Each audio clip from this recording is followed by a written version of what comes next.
ইসরায়েলের উপর ক্ষেপণাস্ত্র হামলা করেছে ইরান। অক্টোবরের ১ তারিখ রাতে প্রায় ২০০ রকেট দিয়ে হামলা চালানো হয় দেশটিতে, এমন দাবি করছে ইসরায়েলের সেনাবাহিনী। তবে কি শুরু হয়ে গেছে কোরআনে বর্ণিত ইসরায়েলের পতন? আর এটাই কি তবে মালহামাতুল কুবরা বা তৃতীয় বিশ্বযুদ্ধ?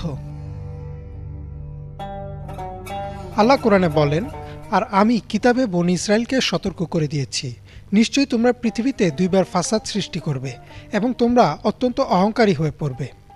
যখন দুইটি সতর্কবাণীর মধ্যে প্রথমটি উপস্থিত হবে, তখন আমি তোমাদের বিরুদ্ধে আমার প্রবল পরাক্রমশালী বান্দাদের মধ্যে কয়েকজনকে পাঠাবো, যারা তোমাদের ঘরবাড়ি ধ্বংস করে দিবে। অতঃপর তোমাদের তওবা করার পর আমি তাদের উপর কর্তৃত্ব দেব এবং তোমাদের সম্পদ ও সন্তান সন্ততি দিয়ে সাহায্য করব, যার ফলে তোমরা তাদের সংখ্যাকে ছাড়িয়ে যাবে। তোমরা যদি সঠিক পথে থাকো তবে তা তোমাদের নিজের জন্য, কিন্তু যদি তোমরা বিপথে যাও তবে তা তোমাদের নিজেরই ক্ষতি করবে। এবং যখন দ্বিতীয় সতর্কবার্তাটি আসবে, তখন তোমাদের শত্রুরা তোমাদের সম্পূর্ণভাবে অপমানিত করবে এবং মসজিদটিতে প্রবেশ করবে যেমন তারা প্রথমবার প্রবেশ করেছিল, এবং তাদের হাতে যা পড়বে তা সম্পূর্ণরূপে ধ্বংস করবে। হয়তো তোমাদের প্রতিপালক তোমাদের প্রতি দয়া করবেন যদি তোমরা অনুতপ্ত হও, কিন্তু যদি তোমরা পাপের দিকে ফিরে যাও তবে আমিও শাস্তির দিকে ফিরে যাব, আর আমি জাহান্নামকে অবিশ্বাসীদের জন্য চিরস্থায়ী আবাস বানিয়েছি। সূরা বনী ইসরায়েলের এই আয়াতগুলো থেকে বোঝা যায় ইসরায়েলি জাতি দুইবার পৃথিবীর বুকে ফাসাদ সৃষ্টি করবে। প্রথমবার যখন এমন ঘটনা ঘটবে, তখন আল্লাহ তাদের পরাজিত করবেন।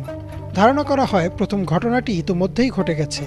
খ্রিস্টপূর্ব ৭২২ অব্দে ঘটেছিল বিখ্যাত অ্যাসিরিয়ান নির্বাসন, আর এই অ্যাসিরিয়ান নির্বাসনই ছিল হযরত দাউদ আলাইহিসসালামের গড়া সাম্রাজ্যের পতন। এরপর আল্লাহ বলেন, যখন তারা পরাজিত হবে এবং তওবা করবে, তখন আল্লাহ আবারও তাদের শক্তি দিবেন, সম্পদ দিবেন, জনবল দিবেন। এবং ইসরায়েলের প্রথম সাম্রাজ্যের পতনের পর এই প্রথম বর্তমান সময়ে এসে ইসরায়েলিরা রাজনৈতিক, অর্থনৈতিক ও মানব সম্পদের দিক থেকে এতটা শক্ত অবস্থানে এসেছে, এবং তারা আবারও ফাসাদ সৃষ্টি করছে। এবং আল্লাহ কোরআনে তাদের স্পষ্টভাবে সতর্ক করে দিয়েছেন যে দ্বিতীয়বার শুধু তাদের পরাজিত করা হবে না, বরং অপমানও করা হবে। নিরস্ত্র ফিলিস্তিনিদের উপর একের পর এক বোমা বর্ষণ, যারা এই অত্যাচারের বিরুদ্ধে অবস্থান নিচ্ছে তাদের বিরুদ্ধেও সামরিক অভিযান, অর্থাৎ মুসলিমদের সাথে এক অঘোষিত যুদ্ধে জড়িয়ে পড়েছে ইসরায়েল। আর হাদিসের বর্ণনা অনুযায়ী ইমাম মাহদির আগমন ঘটবে এমনই এক বিশ্বযুদ্ধের সময়, আর তার নেতৃত্বে মুসলিম বিশ্বই সেই যুদ্ধে জয়লাভ করবে।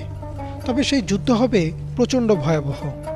আবদুল্লাহ ইবনে মাসুদ রাদিয়াল্লাহু তাআলা আনহু থেকে বর্ণিত, কিয়ামতের আগে যে যুদ্ধ হবে তা এতটা ভয়াবহ হবে যা আগে কেউ দেখেনি।